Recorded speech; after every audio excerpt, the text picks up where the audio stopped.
Je suis en anglais encore ce matin. Ça me prend un certain temps de faire le switch. Content de vous voir. Et il y en a d'autres qui rentrent. Ça a l'air à moitié vide à certaines places, mais c'est parce qu'il y a encore comme une vingtaine de personnes dehors. Mais c'est correct, on les attendrait pas. Et content de vous voir. Et en passant, moi je veux mentionner le beau travail de toutes vous autres les dernières semaines. On avait des questions avec le gouvernement, hein, les églises à 25 personnes, puis des zones, puis comment ils nous géraient, puis tout le reste. Là. Mais à cause de la bonne conduite de nos églises au Québec, ben, on a été reclassés dans nos choses, puis on a rendu comme... Comment que ça marche? On a comme des salles de spectacle, la place d'être comme des bars. Je trouve ça logique, ce qui se passe dans un bar, là, c'est un petit soir, rien à voir ce qui se passe à l'église un dimanche matin. Hein. Mais c'est ça. Mais ce que je voulais faire, c'est vous rappeler, c'est à cause... C'est les bonnes... On a essayé de suivre ce que le gouvernement nous demande, de mettre des choses en place pour pouvoir le faire, puis vous avez collaboré bien avec les autres. Je veux juste prendre un instant, par exemple, pour nous rappeler, parce que c'est à cause du bon fonctionnement des églises qu'on a fait le changement. Que je vous rappelle, s'il vous plaît... Peu importe si vous pouvez penser sur le coronavirus et sur les masques et tout le reste, on désinfecte les mains en rentrant, on porte un masque jusqu'à ce qu'on soit à sa place. Si on veut chanter, c'est avec un masque. C'est malheureux, mais c'est comme ça. Je suis désolé. Je pourrais chanter avec la mienne aussi, mais ça sonne très mal. Non, mais vous pouvez pendant que je parle, c'est correct, là, mais si vous voulez chanter, ben, il faut les mettre. On essaie, on se touche pas, on reste à 2 mètres, tout le reste, vous savez. Puis une chose, je pense qu'il y a des gens qui sont pas... on n'a pas expliqué depuis que plein de monde sont venus. Vous voyez les flèches à terre, ben, on essaie de suivre les flèches pour les entrées et les sorties comme ça. Puis à la fin du culte, ben, le monde ici vont sortir par la porte vers là-bas, puis le monde là-bas, à droite, vont sortir par la porte ici, en avant. Si on peut, pour éviter de mélanger le monde tous ensemble. Si vous allez aux toilettes, vous êtes le bienvenu, mais il y a des lingettes pour laver, nettoyer. Si vous pouvez faire tout ça, là, ça nous aide parce que la dernière affaire qu'on a besoin, c'est des cas de coronavirus qui transmet à l'Église. Ça va nous aider pas mal. Mais c'est fantastique. Donc, hey, pour le culte ce matin, si je ne me trompe pas, que ça m'a été confirmé tantôt, je suis tout le temps un peu nerveux quand je dis que c'est quoi le thème, parce que je me suis déjà trompé. Mais on parle du baptême ce matin. Et là, j'ai pas vraiment de chant sur le baptême. C'est pas un sujet super chanté, admettons. Mais, Hugo, est-ce que tu as la réponse à la question dans le catéchisme? Pourrais-tu nous lire la question-réponse ou tu voles un punch? Si tu peux les lire bien fort, s'il te plaît, parce que mes chants sont choisis autour de la réponse à la question. Il y a différents éléments que j'ai été chercher là-dedans, OK? On t'écoute, Hugo, bien fort. La question 44. Qu'est-ce que le baptême? Et la définition du catéchisme. Être baptisé, c'est être lavé dans l'eau au nom du Père, du Fils et du Saint-Esprit. Le baptême signifie et scelle notre adoption à Christ, notre purification du péché et notre engagement à appartenir au Seigneur et à son Église. Notre adoption, notre purification et notre engagement. Donc, si vous pouvez surveiller ça pendant qu'on chante, vous allez pouvoir voir un peu des liens avec ce qu'on parle ce matin. Si vous voulez vous lever debout, allez-y. Et là, on va chanter. Ça va être l'heure des masques, malheureusement. Et vous n'êtes pas obligé de le mettre, mais s'il vous plaît, chantez pas. Et...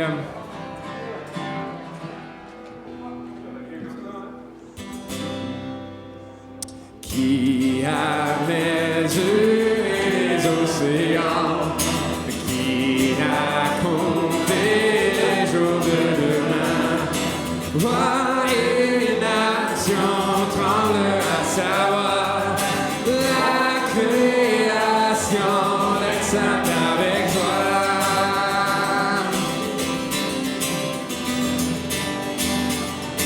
Disons de l'Esprit de l'Éternel, qui sait l'éclair et de ses pensées, s'opposer au Tout-Puissant, et cerner l'étendue de ses mains.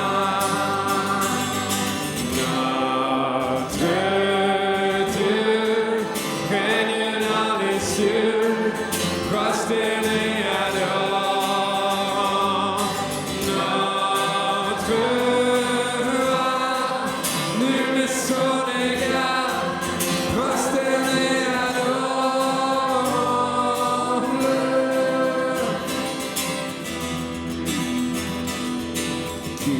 s'est laissé cuire sur la croix de nos péchés, portant tout le roi.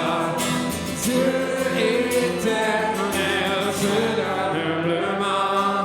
Jésus est élevé pour tous les temps.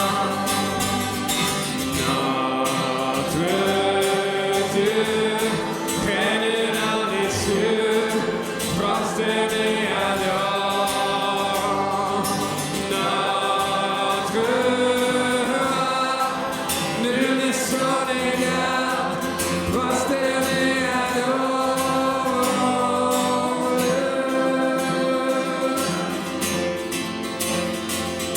Tu règnes à tout jamais. La terre tu règnes à que ta gloire remplisse. Tu règnes à tout jamais. Tu règnes à tout jamais. Notre Dieu règne dans les cieux, prosterné adore. Notre nul n'est son égal, prosterné adore. J'avais voulu lire Hébreux 1, quelques versets avant de commencer, mais j'ai oublié. C'est dit, après avoir autrefois, à plusieurs reprises, de plusieurs manières, parlé à nos pères par les prophètes, Dieu nous a parlé par le Fils en ces jours qui sont les derniers. Il l'a établi héritier de toutes choses et c'est par lui qui a fait les mondes. Ce Fils qui est réellement sa gloire et l'expression de son être soutient toutes choses par sa parole puissante. C'est là que nous avait dit, après avoir accompli la purification des péchés, il s'est assis à la droite de la majesté divine dans les lieux très hauts. Prions ensemble. Merci Seigneur de ce que tu nous as vus dans notre état de pitié, notre pauvre état. Tu as vu notre besoin de sauveur. Et que toi Seigneur, tu as envoyé ton Fils qui est venu faire purification de nos péchés, pour nous permettre de rentrer en ta présence, nous permettre de te connaître, te permettre de nous engager envers toi. Merci Seigneur pour cette œuvre que tu as faite. Donne-nous des cœurs repentants et qui t'aiment. Aide-nous à t'aimer de tout notre cœur, de toute notre âme, de toute notre force, de toute notre pensée. À la gloire de Jésus. Amen. Je trouve intéressant de penser comment il n'y a pas d'espoir pour nous autres, dans nous-mêmes et dans nos propres actions, mais juste en Jésus-Christ. Donc chantons ensemble, mon espoir repose sur Christ crucifié. Mon espoir repose sur Christ crucifié, devant le Seigneur juste et saint. Né dans le péché, j'étais condamné sur le juste jugement divin. Mais Dieu fait Jésus ma justice. Dieu me met maintenant propice. Le puissant cœur porte la colère de son peuple à son sacrifice. Mon espoir repose sur Christ crucifié devant le calomniateur. Coupable je suis et mon ennemi m'accuse devant Dieu mon sauveur. Mais à ma défense se porte Jésus, l'avocat en qui j'ai cru. Mon cœur plaidé, sans sa main lavée, m'adversaire par lui vaincu. Mon espoir repose sur Christ crucifié, car mon cœur tortueux m'accuse. Tu m'as incurable, ton Père, ils savent devant Dieu, je suis sans excuse. Mais le Saint-Esprit a attesté que je suis fils adopté. Maintenant toujours, j'ai de l'amour que rien ne peut me libérer. Mon espoir repose sur Christ crucifié.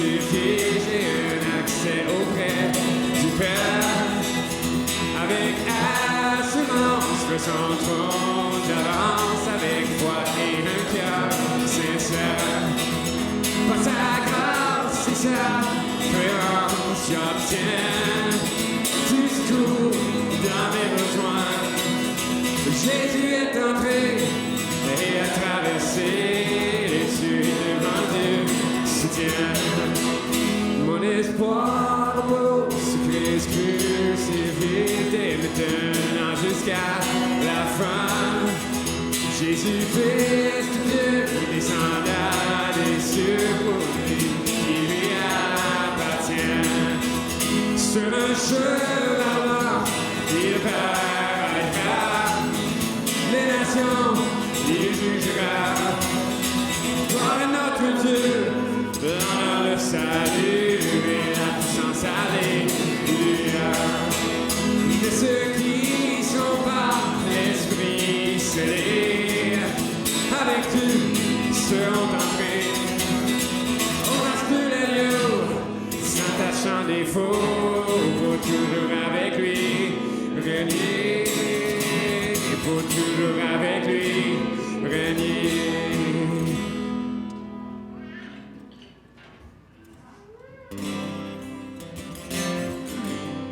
Devant le trône du Très-Haut, mon défenseur sera rappelé. Cet avocat s'appelle l'amour, il intercède pour moi toujours. Mon nom est gravé sur ses reins, mon nom est inscrit sur son cœur, puisqu'il défend ma cause au ciel. Nul ne pourra me condamner, nul ne pourra me condamner. Et quand Satan me fait douter, vient me tenter et m'accuser, je lève les yeux vers celui qui a donné pour moi sa vie. Mon sauveur était innocent, sa mort me rend la liberté. Oui, Dieu le juste est satisfait et il pardonne mon péché, et il pardonne mon péché. Voyez l'agneau ressuscité, il est le roi de bonté. Non, il ne changera jamais. L'image justice, mon bien appelle. En lui j'ai la vie éternelle. Par son sang il m'a racheté. Toujours ma vie est cachée en Jésus mon sauveur, mon Dieu. En Jésus mon sauveur, mon Dieu. Tu m'as ébloui par tes mélodies, tu m'entoures d'un chant d'amour, chant de délivrance devant mes ennemis. Toutes mes craintes s'enfuient. Je ne suis plus esclave de la peur. Je suis enfant de Dieu. Je ne suis plus esclave de la peur.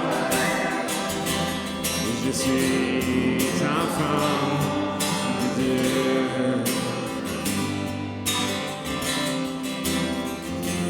Avant ma naissance, tu m'avais choisi, m'appelé par mon nom. Tu m'as adopté, je suis de ta famille. Ton sang coule dans mes veines.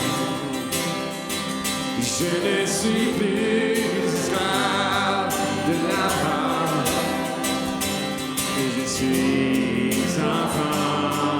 de Dieu.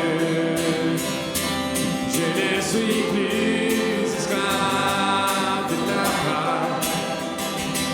Je suis enfant de Dieu.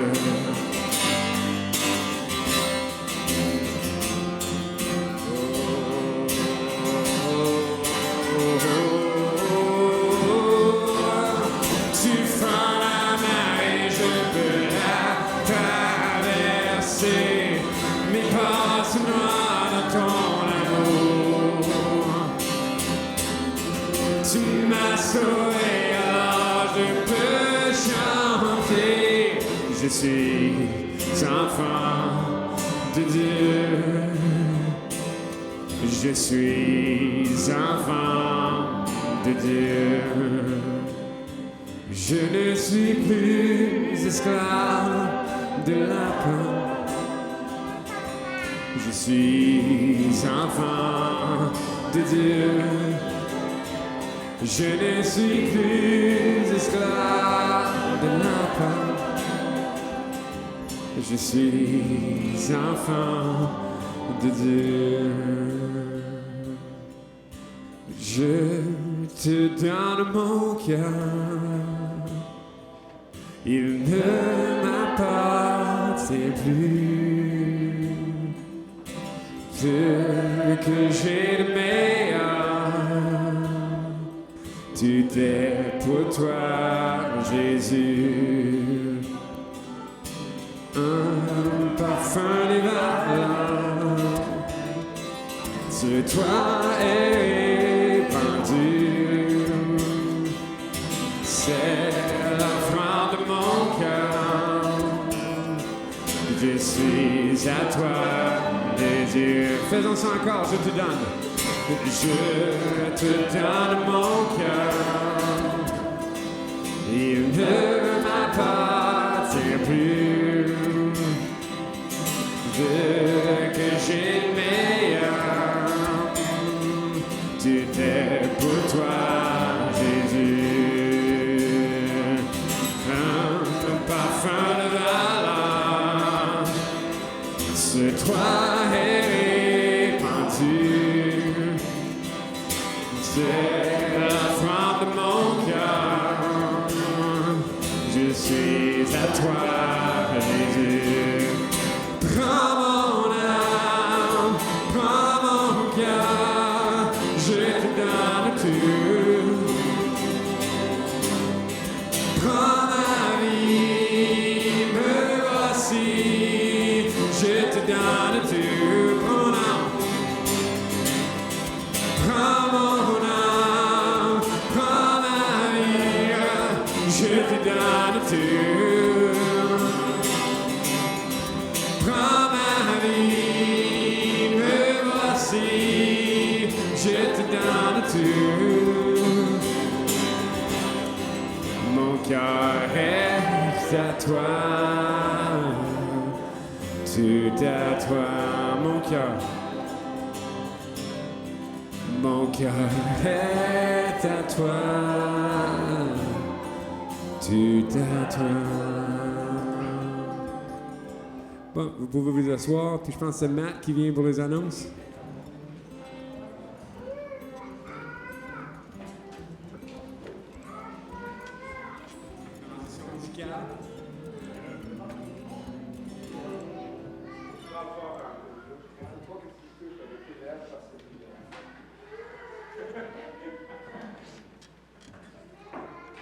Donc, bonjour et bon matin tout le monde.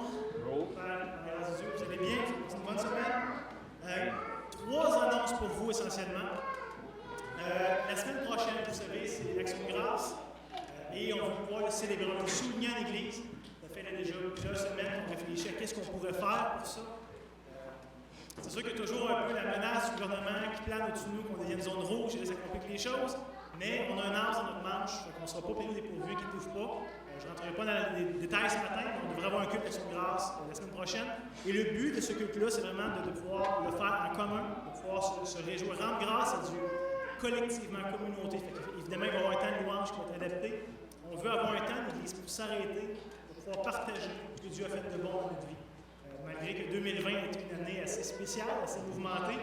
Dieu est allé au milieu de nous et on veut vous donner, on veut se donner l'opportunité de pouvoir le célébrer, d'entendre des actions de grâce personnelles de ce que Dieu a fait dans nos vies comme Église, parce qu'il habite au milieu de nous, et aussi qu'on ait le temps de prier à l'Église, de remercier Dieu, d'élever vers lui des louanges, des actions de grâce, vraiment pour sa bonté, pour son action envers nous. Donc, je vous invite à être là, en grand nombre, déjà peut-être vous préparer, réfléchir, que ce ne soit pas juste de l'improvisation, au dépourvu.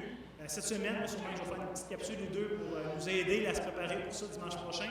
Fait que soyez attentifs aux capsules sur Facebook. Si vous n'êtes pas déjà abonné sur la page Facebook de l'Église évangélique d'aujourd'hui, je vous invite à le faire parce que c'est le moyen par lequel je pense c'est le plus facile d'être en communication avec chacun d'entre vous. Et évidemment, l'Action de grâce, ça va faire la deuxième ou troisième année qu'on veut donner une offrande spéciale. Et le but de cette offrande-là pour la période dans laquelle on est, c'est pour Hugo, qui est actuellement en formation à temps plein vers le ministère. Donc, à chaque année, Hugo, ça fait 1 an ou 2 ans qu'on fait ça déjà? Là, c'est la deuxième année. Là, c'est la deuxième année, c'est ça.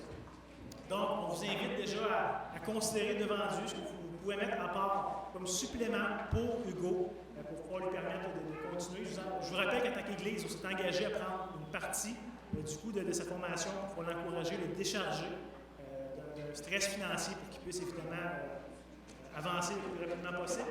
Donc, déjà, prenez le temps de réfléchir à ça. Cette semaine aussi sur Facebook, je vais un peu indiquer comment ça va se faire. Parce qu'évidemment, il y a des problématiques là, de toucher des enveloppes d'argent et tout. On va faire ça d'une façon alternative cette année. Fait que écoutez ça cette semaine. Je pense que ça va être un bon temps. Deuxième annonce. Peut-être que vous êtes déjà au courant, on a changé la réunion de prière au vendredi soir. Cet été, c'était les mercredis, mais là, évidemment, avec les groupes maison qui reprennent, c'est plus compliqué. On ne va pas pénaliser personne de ne pas pouvoir assister. Donc, on a mis ça le vendredi soir. Ça reste de 7h30 à 8h30. Et je m'excuse pour cette semaine, ceux qui ont voulu se joindre et que ça n'a pas marché. On roulait toujours sur le même lien Zoom depuis 6 mois, parce qu'on se disait on ne changera pas, c'est plus facile de toujours avoir le même. Puis on s'est rendu compte cette semaine que les Zoom, c'est une durée de vie de 6 mois. Donc là, il a fallu en recréer un nouveau. Ça devrait être réglé, ça devrait être le même lien pour les prochains 6 mois.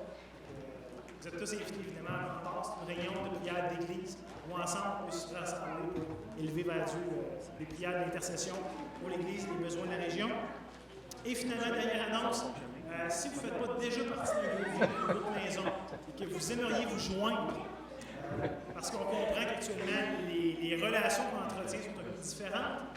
Même à l'Église, on comprend que c'est moins facile peut-être de continuer d'entretenir cette communion fraternelle.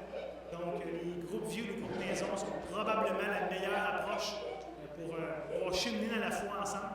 Fait que si vous ne faites pas partie d'un groupe vieux ou d'une groupe maison, pour toutes sortes de raisons, bien, venez nous voir directement. On aimerait pouvoir vous mettre en contact avec des chrétiens sur semaine pour pouvoir continuer notre marche ensemble, apprendre à vivre l'Évangile ensemble.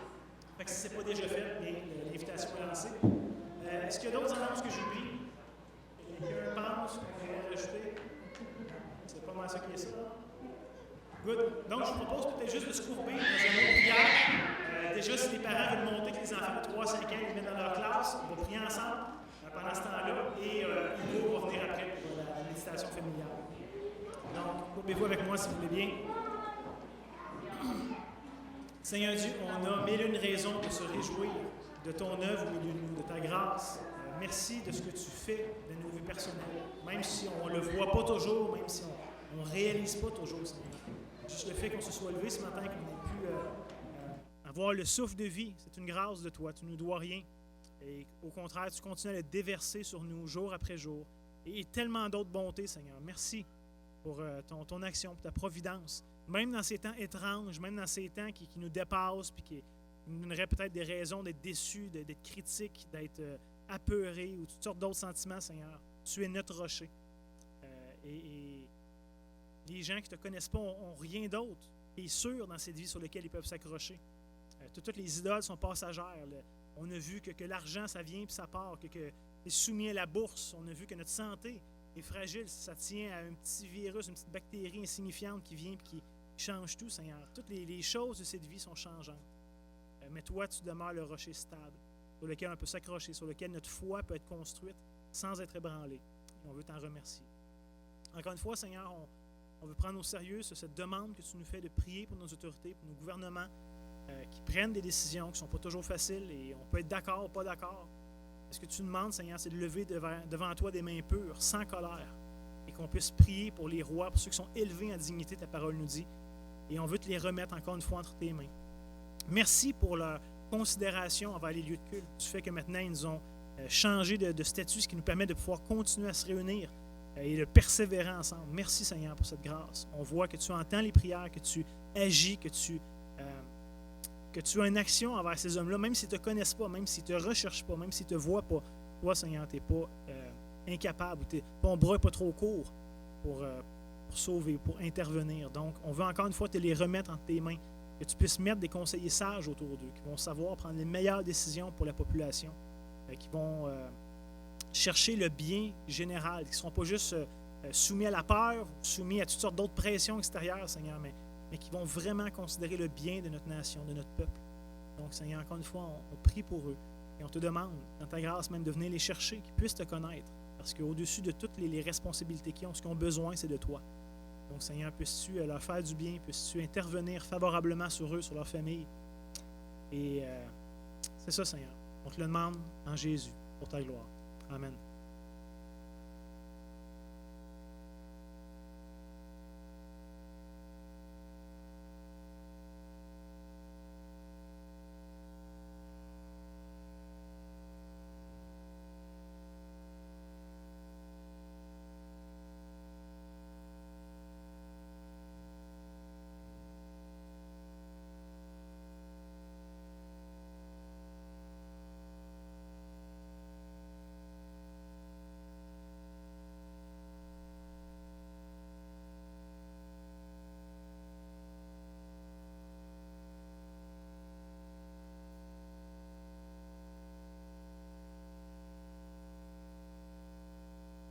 Que le micro s'ouvre, oh, c'est bon. Donc, bonjour à tous. Oh, ça me fort, hein? C'est bon comme ça? Donc, c'est encore un privilège pour moi de venir annoncer la parole devant ce matin. Donc, comme Mathieu a dit, je suis en formation à temps plein, ici même au sein de l'Église. C'est Mathieu qui me coach avec 2 autres hommes de Dieu. Puis, juste donner quelques nouvelles avant de commencer. Ça va très bien. Le Seigneur est à l'œuvre dans ma vie, me transforme, me prépare pour le ministère. J'ai eu d'ailleurs l'occasion d'être le célébrant pour les funérailles du frère demeuré la fin de semaine dernière. Donc, ça a été une belle expérience formatrice pour moi. C'était la première fois que je le faisais, bien sûr. Mais ça a été vraiment bien. J'ai pu annoncer l'Évangile à plusieurs non-croyants dans la salle. Puis la famille était bien contente là, de la présentation. De plus, j'ai des bonnes nouvelles pour vous. Ma mère, qui est ici, Hélène, au mois de mars, s'est tournée vers le Seigneur. Elle va se faire baptiser d'ici Noël, Dieu voulant. Et mon père, Roger, qui est là aussi, cette semaine, j'ai eu l'occasion de parler avec lui. Puis, il a fait profession de foi. Puis, il veut suivre le Seigneur Jésus lui aussi.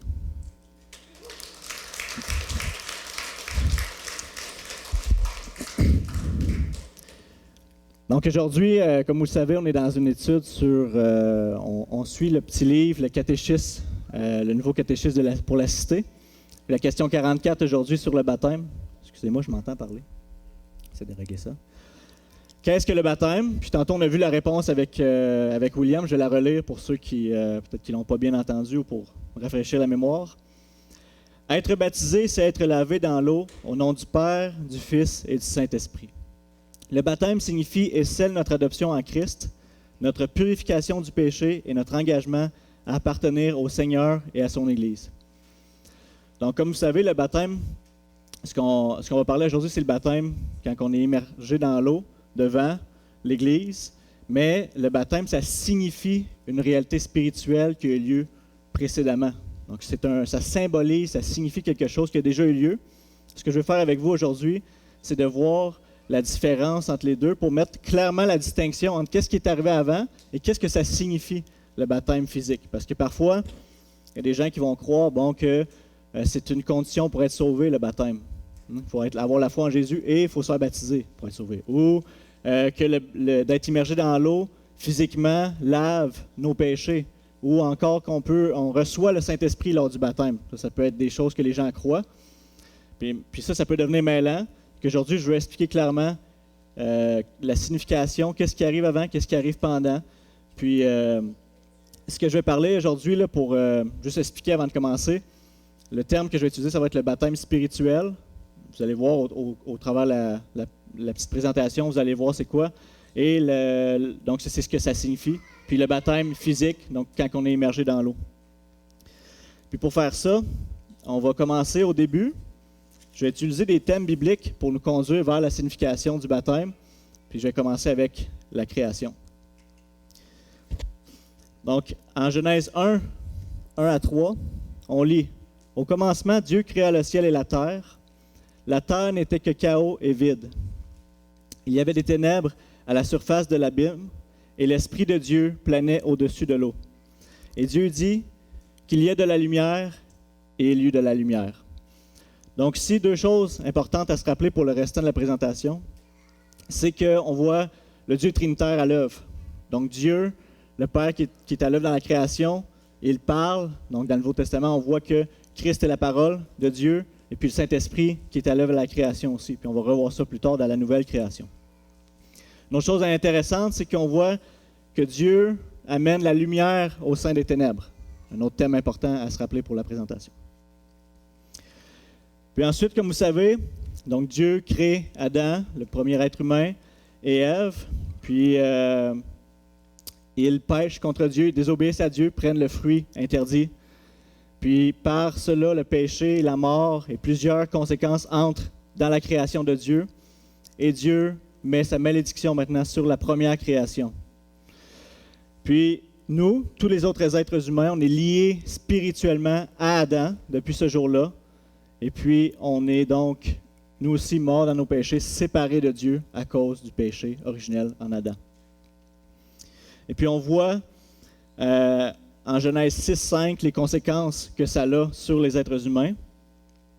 L'Éternel vit que les hommes commettaient beaucoup de mal sur la terre et que toutes les pensées de leur cœur se portaient constamment et uniquement sur le mal. Donc, c'est vraiment commencer à être dans tous les êtres humains. Puis là, ce qu'on voit qui arrive, c'est que Dieu envoie un jugement sur la terre contre les êtres humains pécheurs et fait grâce à un homme, Noé, qu'on va voir. Et puis ça, c'était un type de la colère finale de Dieu à venir. Donc le jugement final qu'il va avoir contre le péché, contre les pécheurs à la fin lorsque Christ va revenir, à la fin, il va avoir le jugement de Dieu qui va tomber sur les pécheurs. Et puis de la même manière, il va avoir donc Dieu va purifier sa création. Donc c'était une image qui pointait vers une réalité plus grande. On va appeler ça un type. Ce que je veux dire, c'est que c'est quelque chose qui est arrivé, qui pointe vers une autre réalité qui est similaire, mais qui est beaucoup plus grande.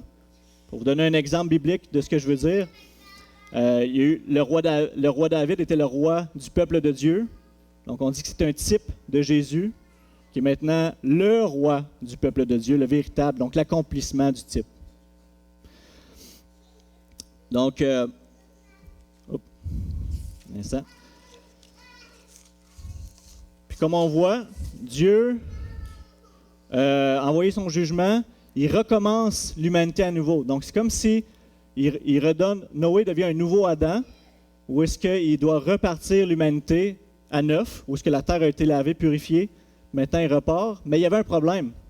Ça ne s'est pas réglé après Noé, comme on sait dans l'histoire biblique. Pourquoi? Parce que Noé et sa famille, on sait qu'il était 8, sa femme, ses 3 fils et leur femme, ils étaient pécheurs eux autres aussi. Même si Dieu leur avait fait grâce, ils étaient quand même pécheurs et le péché continuait à faire son œuvre. Puis les êtres humains ont continué à pécher contre l'Éternel, puis la malédiction pèse toujours sur la première création. Donc c'est pas encore réglé.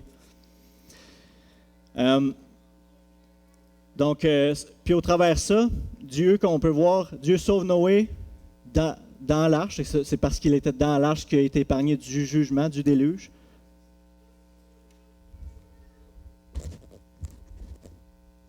Comme ça. On va voir une autre image importante à se rappeler, que Noé était sauvé dans l'arche. Okay? On va faire un lien avec ça plus tard. Donc ça, c'est l'œuvre de la rédemption que Dieu est en train de faire depuis ce temps-là, qui nous restaure. Il se rachète un peuple au travers la destruction de la première création.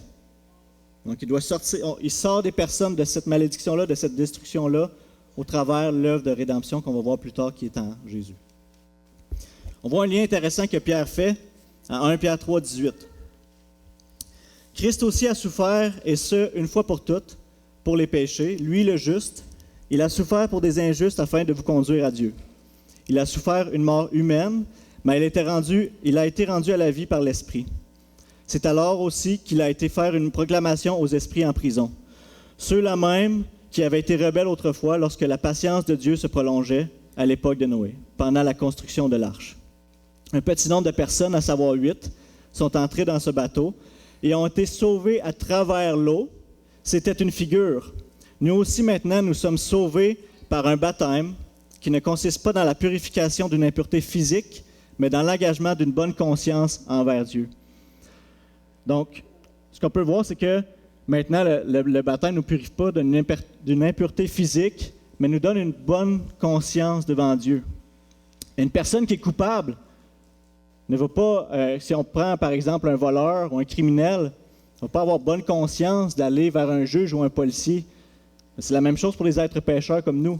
On ne peut pas avoir une bonne conscience de s'approcher de Dieu, à part qu'il fasse une œuvre en nous d'abord pour nous rendre non coupables, juste.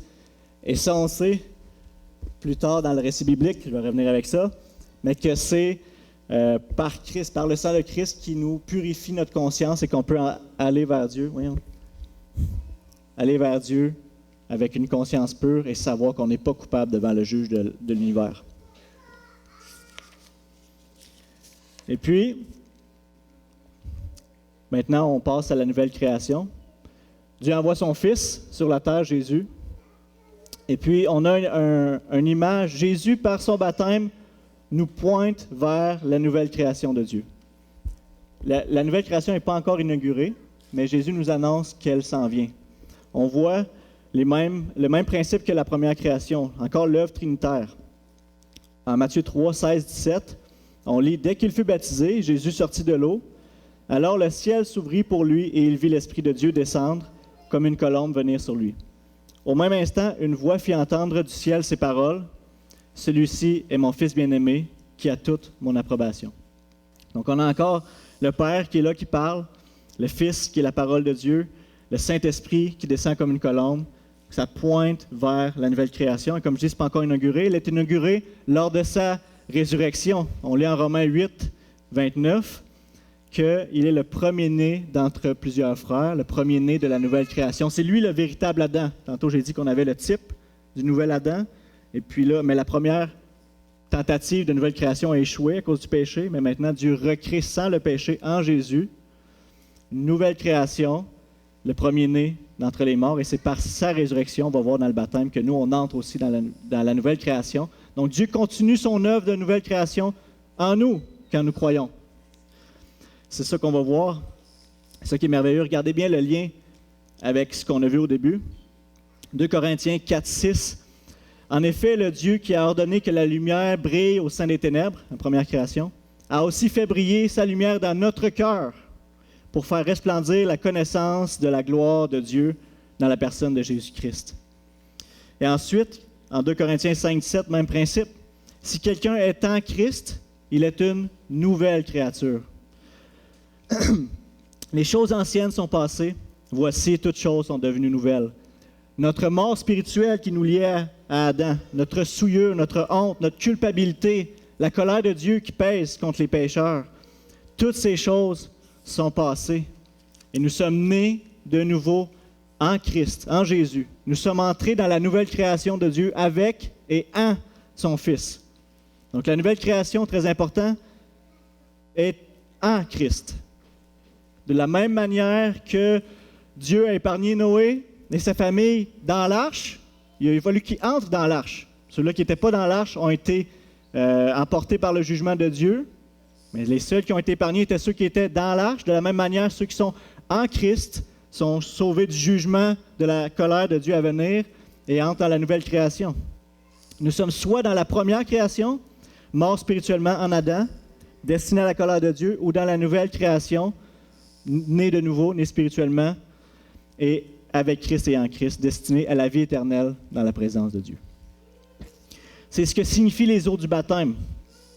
Ce que je veux dire, c'est, oui, ils représentent, comme on a vu dans le catéchisme, qu'on est purifié, lavé de nos péchés. Mais de quelle manière est-ce qu'on est purifié, lavé de nos péchés? Mais c'est... comment est-ce en fait que Dieu purifie nos péchés? C'est par le sang de Christ. Donc, il y a eu un jugement pour qu'on puisse être lavé. C'est parce que Jésus a versé à la croix un sang qui était deux significations expiatoires, donc qui lave, qui ôte le péché, mais aussi propitiatoire, qui apaise la colère de Dieu, qui nous donne la paix, qui accomplit sa justice et qui nous rend propice à Dieu. Donc, étant maintenant justifié et ayant maintenant la paix avec Dieu, on est lavé par le sang de Jésus. Donc, il y a eu un jugement qui devait tomber pour qu'on puisse être lavé, de la même manière que la première création. C'est d'ailleurs pourquoi aussi Jésus s'associe à nous par son baptême. Il vient, bien qu'il était sans péché, et se fait baptiser par Jean-Baptiste pour montrer le chemin des disciples à suivre, pour qu'on s'associe à lui. Il passait par le jugement pour que nous, on n'ait pas à passer par le jugement. Et maintenant, le baptême spirituel. Oh, j'étais déjà là. Okay. Le baptême spirituel, comme j'ai dit tantôt, des fois on peut entendre ça et se demander qu'est-ce qui se passe. Tout ce que je veux dire, c'est la venue du Saint-Esprit en nous, donc ce qu'on appelle la conversion, la nouvelle naissance, la régénération. Et puis pourquoi je dis ça, c'est à cause du verset en Matthieu 3, 11, où que Jean-Baptiste dit « Moi, je vous baptise d'eau en vue de la repentance, mais celui qui vient après moi est plus puissant que moi, et je ne suis pas digne de porter ses sandales, lui, Jésus, et il vous baptisera du Saint-Esprit et de feu. » Donc ça, je veux dire, ce que le baptême de vent signifie, une réalité spirituelle précédente, c'est que là, on a été baptisé à un moment donné du Saint-Esprit. Titre 3, 5 à 7 nous donne une belle image aussi de ce qui se passe devant. Il, Dieu, nous a sauvés. Il ne l'a pas fait à cause des actes de justice que nous aurions pu accomplir, mais conformément à sa compassion. À travers le bain de la nouvelle naissance et le renouvellement du Saint-Esprit qu'il a déversé avec abondance sur nous par Jésus-Christ, notre Sauveur. Ainsi déclarés justes par sa grâce, nous sommes devenus ses héritiers conformément à l'espérance de la vie éternelle. Un autre point du catéchisme aussi. Donc la réalité spirituelle qu'on exprime devant, c'est qu'on s'associe, on entre dans la mort, dans la vie, dans la mort et dans la résurrection du Seigneur Jésus. Tout ce qu'il a vécu, tout ce qu'il est, on entre avec lui dans son œuvre. Donc on voit ça en Romains 6, 3 à 5 très clairement, où Paul dit « Ignorez-vous que nous tous qui avons été baptisés en Jésus-Christ, c'est en sa mort que nous avons été baptisés. Par le baptême en sa mort, nous avons donc été ensevelis avec lui, afin que comme Christ est ressuscité par la gloire du Père, de même nous aussi, nous menions une vie nouvelle. En effet, si nous avons été unis à lui par une mort semblable à la sienne, nous le serons aussi par une résurrection semblable à la sienne. » Donc, c'est tout ce que ça l'englobe dans le baptême spirituel, c'est ce que je veux dire. Et puis, quand on est baptisé par le Saint-Esprit, quand on se convertit au Seigneur, on devient enfant de Dieu, frère de Jésus et co-héritier avec lui du royaume des cieux et de la vie éternelle. Maintenant, le baptême physique, comme je l'ai mentionné, ça symbolise, ça signifie tout ce qui est déjà arrivé spirituellement dans notre vie. Donc, ce qu'on fait, c'est pour ça qu'il y a une déclaration de foi. La personne devant déclare croire ce que la parole de Dieu dit, ce que l'Évangile dit, qu'on est pécheur, qu'on mérite le châtiment de Dieu, mais qu'en plaçant notre foi dans le sacrifice de Jésus, donc on est sauvé, on est rendu juste, on est déclaré juste par Dieu et purifié de nos péchés. Ensuite, la personne est plongée dans l'eau, ce qui signifie qu'elle s'associe à la mort de Christ, elle meurt avec lui. Et ensuite, relevée de l'eau pour signifier une vie nouvelle, une nouvelle naissance spirituelle, donc s'associer à la résurrection de Christ. et à la résurrection de Christ. Mais un point important, c'est que c'est la résurrection spirituelle, donc de l'être intérieur, mais on attend toujours notre résurrection physique par la suite. C'est pour ça que Paul il dit on va aussi être ressuscité comme lui a été ressuscité. Maintenant qu'on a vu la signification du baptême, pourquoi devrions-nous nous faire baptiser si nous voulons suivre le Seigneur? La Bible nous donne 2 raisons de se faire baptiser. Par obéissance, la première, Jésus nous l'ordonne, et il s'est lui-même fait baptiser pour montrer le chemin à suivre pour ceux qui veulent être ses disciples. Numéro 2, c'est un moyen de grâce aussi que le Seigneur utilise. C'est pour nous fortifier notre foi. On est des êtres humains, on vit les choses, on sent par nos sens, par notre expérience. Donc d'être plongé dans l'eau, puis d'être ressorti de l'eau, ça nous fait vraiment vivre, que ça nous donne une assurance que les promesses qu'on a eues, d'être vraiment mort avec Jésus, d'être ressuscité avec Jésus, que ça devient vrai. Et le Saint-Esprit se sert de cette ordonnance-là pour appliquer dans nos cœurs une plus grande joie, une plus grande assurance en ce qu'on a cru. Donc, comme j'ai dit, dans le baptême spirituel, on entre en communion avec Dieu et avec son peuple dans l'Église universelle, et puis ça se fait dans notre être intérieur, une nouvelle naissance spirituelle. Mais dans le baptême physique, ce qu'on fait ici à l'Église, c'est qu'on déclare vouloir suivre Christ et on s'associe à l'Église locale. Hein? On devient partie prenante de la famille spirituelle de l'Église locale.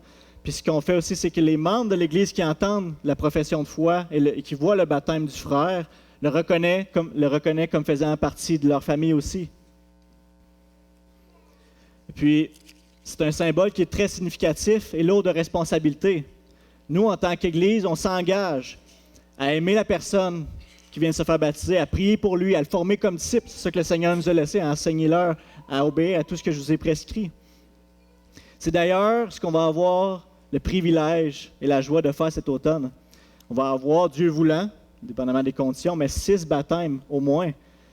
Et on va avoir le privilège et la responsabilité de prendre soin d'eux, de les accompagner, de les soutenir, de les encourager, de leur rappeler leur engagement au baptême, hein, de leur rappeler ce qu'ils ont déclaré devant nous, leur foi. Et on devient leur famille spirituelle. Ça, c'est toute une grâce que le Seigneur nous accorde. Puis j'aimerais qu'on puisse, en terminant la prédication, aller ensemble en prière pour lui rendre gloire puis le remercier de son œuvre dans l'Église. Père, c'est toujours des miracles, en fait. On l'oublie parfois parce que on est emporté dans notre joie, on voit des gens qui se tournent vers toi, mais c'est toi qui as fait un œuvre dans leur cœur, tu les as attirés à toi, tu as fait jaillir dans leur cœur la lumière, la beauté de Christ crucifié.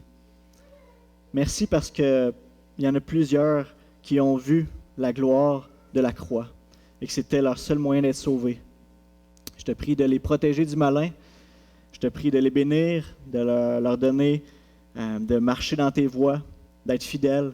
Et donne à chacun des membres de l'Église ici ce matin, et ceux qui ne sont pas présents aussi, de prendre au sérieux cet engagement qu'on a, de prendre soin d'eux et de les accompagner dans leur marche avec toi. Merci pour ta parole et je te prie de bénir cette semaine. Amen. Merci. Bonne semaine à tous.